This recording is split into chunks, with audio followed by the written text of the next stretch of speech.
This will be fun. Pit a character, I mean, you're really at the driver's discretion, no pun intended with our friend's username. This character has just everything for every situation. It might not be the best option in the toolkit for characters in the game, but you have so many responses. Jack of all trades and a master of none is the perfect definition of it. And also your best friend in random dubs. Let's be real here. Real happy to get Pit with those nice live aerials. And 11 sword fight hits Mark already. Arcfire as a pressure tool, but great little jump sniff out from Driver to try to continue on this pressure. And I'm going to expect to see a lot of these micro interactions come into fruition from both these players. Air dodges are ready early to this ledge. Rosebloom going to get called out a couple of times. This faster frame data coming in from Pit can really put you in the blender. Yeah, and that's what we're seeing right now. The blades are turning. It might be turning into a Robin smoothie and trying to get away with it. We need to see these setups, but this pressure on Driver's end. Why not another one? We've seen this one before, and that's tons of damage. Yeah, that is unbelievable. Not going to find any further conversion off of the downer, but the defensive situation it puts Rosebloom in keeps us in this soft advantage. This maneuverability off ledge from Rosebloom has been something to marvel at. But again, Driver, you got to give props. This has been really good stuff. Oh my goodness. Finally executes. Rosebloom has been doing fantastic in that disadvantaged state, but eventually it's called disadvantage for a reason. Right. You know, you got to be punished at some point, especially of the up tilt as an anti-air. I'm loving this fundamental play from Driver, and it's for sure in the driver's seat, pushing it on forward and getting this damage down. So far, just a little bit chipped, but once again, I love their willingness to do a gear shift from back and forth, being able to play passive and then back down on the rush down. I love it too. You're seeing Driver really maneuver from advantage, neutral, and disadvantage extremely well, and I think the thing that kind of sews it all together, you know, is these projectiles, is these arrows, the book coming in from the top shelf, if you will, to save Rosebloom for any further, you know, precarious situation. Yeah, Hail Thunder thrown out there. Funnily enough, the fully charged one, the beam, is actually the one they don't want to do, but those 2 arrows set up for a spike, and Driver just seems to have everything figured out with no book needed. I mean, just clinical precision here too, and yes, the education levels be damned. When it comes to throwing hands, Pit seems to have the upper hand in this one. And we'll see what Rosebloom can do. This should be a confirm. Takes it down and able to do so in fruition, but we need to see some kind of comeback happen, because I'm gonna be real, great drag down attempt, but never covering Robin. It's got some height. Yeah. Forces the jump out here too. We have the item in hand, going to drop it immediately. A lot of short hop aerials whiffing here for Rosebloom. Air dodge to the stage once again.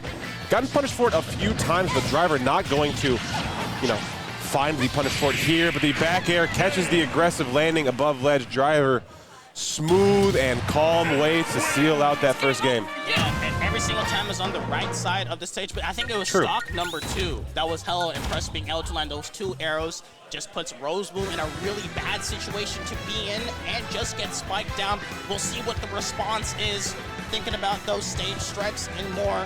And honestly, that matchup went a lot more smoother than for Driver without having to rely on that down special with the shield reflectors. Didn't need to use it at all. Yeah, very true. That was the one thing I would have, you know, predicted if I'm looking at this matchup on paper. Like, okay, we can really prevent ourselves from getting caught in the air. But not many times Robin is using a projectile to cover you when you're above Robin. So it's interesting how that one, you know, on paper you'd think it'd be something, you know, much more prevalent in the matchup than it was in that game 1. The slash special will more so catch you if you're trying to jump into at those wrong timings. But a missed arc fire leading into a bread and butter, but because of that platform, it rejects it. And no 11 sword, so that's going to be a punish on hit. Finally has it out. Ooh, Elwin barely getting us back to the ledge. Forced to use Arc Thunder as well, too, so not many resources on the side of our sorceress friend. Oh, the dash under the arc fire was really nice spacing. Rosebloom not given a lot of room to breathe. Lyle needs to do so. Reflection of game number 1. Finally sliding on to the left, and that arrow barely missed. That would have been dangerous, but these neutral gaps are just getting shot afterwards, and the constant pressure of that dare. You just can't jump out of this corner. Get comfortable, and the drag down into the nice little down smash. The arrows are colliding, and great timer on the spike. Driver can do no wrong. I mean, absolutely incredible. Rosebloom is really getting exploited for the character's weaknesses in the corner. If it's not air dodge, it's a recovery with really no hitbox above you. And the, you know, the lingering ability that Pit has in the air, no matter what, can punish. Here comes the pressure. That's what you're supposed to use it for. You throw a projectile to get comfortable, then use that 11 sword in air that demands so much space and respect. And great air dodge barely makes it back, but Driver, once again, just on the cusp of being able to punish it, just barely missing out. But this control has the book in hand. You can't even read that. Yeah, throw that away. What do I need this for? It's kindling. Forward air down here, pushing away. Got caught for the run-up, though. Rosebloom stopping this Pit right in the tracks. Wants to do more with it. Tries to get the command grab. Not going to work out. Thankfully, the air dodge is good enough. Down tilt leads into a free follow-up. Driver. Fantastic work in this control. Even forward tilt. Almost going to land. Air dodge burn early. You're going to get it back now, but this should be a spike strip. Let's be real here. Yeah, we saw that in game 1 as well, leading to a stock. Finding another one here, too. That first one comes out as Levin back, you're able to take a stock finally. We're seeing shades of game 1. It's so similar. Rosebloom put to its last stock and then finally able to get something going on Driver, but maybe too little too late. Again. My goodness. Check on that controller. It's on its last legs. And Rosebloom might be on it. It's trying to make it back. Great. Love that recovery. On there, and finally we got to see the shield for, I think, what is like the first time in Levin Sword has to get shield. That did so much shield damage still. You see that? It looks like an M&M at this point, the one that you put in your McFlurry. And my goodness, Arc Thunder. Able to make it back, but script, that's not how you want to do that. Yeah, maybe looking for Driver to dash under, but dashing under that platform for the up smash. Another low percent 2-stock here for Driver. What's up now? It's really hard to find a solution to what the adjustments can be. It just seems like Driver is just so on top of not only just putting the pressure off stage, the spike consistent has yet to miss one when in an optimal position to do so. And Rosebloom, it's looking through a phone, trying to find some type of solution, find some type of way, because honestly, it's looking real lost. Driver has just been in the forefront, the front runner this entire race. Yeah. It's going to come to the opening. Rosebloom and this character are going to have to find something early and strong, because the way that Driver's been able to put on percent and consistently, you know, putting Rosebloom in the corner has been so difficult to deal with, and already in the early goings, less than 10 seconds off the clock, we are already back to our regularly scheduled programming. Checked in, checked out, trying to find some way. Ooh, response. Rosebloom can do, because honestly, you own the deed to this right side of the stage, because this seems to be your home. It's always right side too. For some reason, I don't know what's going on here. Right, because you left me. Yeah. Looking left is never treat me right. And honestly, Driver could care less, but hold on. This is the upper. That wouldn't have killed, but that would lead to so much crucial damage. And that just needs to be needed. As Rosebloom just needs to find some solution, and thankfully doesn't die to that up air. Arcfire just sails over Pit's head. Not going to go for the down air this time, too. Nair, such good opening. Just lasts so long. Rosebloom getting caught. The down tilt leading into the up air.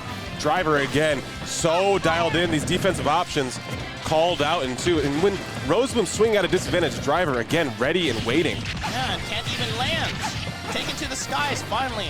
Got an air dodge shot. These arc fires have not landed. It's just the perfect timer for Driver. It lands this light. Oh my God! Wow, sends it down. Nothing is gonna save you from the fate. Since stocking down, Driver has been so damn consistent on it, and Script at the crucial moment, and that one just sends the momentum flying in the favor of Driver even harder. I mean, you know, Robin, Rosebloom, big readers here too, but I believe we are in the final chapter of this novel here too, and I do not think the protagonist will be taking this one home. Definitely gonna have to tune into the next edition, but for this story right now, is going to take, you know, maybe, no way, something else. That could have been insane, and the down smash. Got it all on there. Split timer on that shield. Stay back indeed as I move to the forefront. That should be a stock. Comebacks are hard, especially with Robin if you can't land those crucial hits in. Must be real. Driver doesn't get the spike. Great mix out there, but borrowed time. Return to sender. What good is a book to someone who just doesn't read. Unbelievable, fantastic showing in all 3 games from Driver. Seems like each one got a little bit better. A JV3 stock in that final game, moving emphatically into that top 8 winner side. Damn, great just work. Just the down air pressure has just been so good. I've never seen so many spikes in a game, especially against Robin, who's usually really consistent on that recovery, but just got fully exploited out there. That's a Kirby. That's a partner. That's a howdy. Shout out, homie. That's a howdy. Well, my goodness. And the arc fire game is just like, it's just so crucial for Robin. Yeah. It just never worked. It almost never worked. You know, in its face the entire time, Driver was doing so well, and other people doing so well is the people at Soul Melter Smash. Make sure you check it out with streamed matches, VODs, great hangout. The vibes are fantastic. There's tons of side events and friendlies with also free water, parking, and arcade games here too. Especially in Laguna Hills, California. Getting a venue with this many amenities is such a blessing. Check it out, twitch.tv/GamersLetaMX or start.gg/Soul Melters Smash. And we got Backyard Tryhards, nice little clothing brand as well. You want to wear clothes that relate to these brands that you're not embarrassed to wear in public. Let's be real here. It's kind of hard in this time, so we're going to have to see it right here on Backyard Tryhards. Got it on here. You can go ahead and sign that QR code script. Fantastic merch, fantastic times, fantastic, great things to happen here on this stream. And we only got the best sponsors out here to show that support. But big shout outs to Gen.G, Club Smash, you know, not too my horns on there. But if you want to follow more on SoCal Smash.net, I think you've always faced this thing where you're just like, I don't know what locals are in my area. Yeah, it's hard to find, especially a new player. And SoCal Smash.net literally has every single local in the Smash scene. The placements, who's doing where, the bracket, the location as well. It just gives you all those updates in a nice, timely manner. So be sure to check out www.socalsmash.net if you are a resident, or if you're not, you can just check out every single scene in the SoCal area. We're truly blessed to have these locals, and we're truly great to have them on here. Fantastic. Truly a blessing to be able to sit down here and talk Smash with you guys. It's been an absolutely great time thus far. We have more Smash action coming up, absolutely. Just going to have to see how it goes. I would love to see the bracket as it comes up, too, because we have 2 streams running as well, too. Make sure you have both of them at your disposal. You're on VG Bootcamp 2 right now. Then VG Bootcamp proper is another place to look. All right, and we got the bracket pulled up. As we saw, Sin, yes, making it to a game number 5, making it work against Logs. And we'll be fighting against Starbit 8, which will be the set we get to see. We get to see the 50-50 Master Sin himself stepping up to the plate. And West versus M9, we just saw M9 take it over Sacred with that brawler. But West, a strong player, got that upset against Nexus with the Captain Falcon. True. Just barely was not able to qualify for that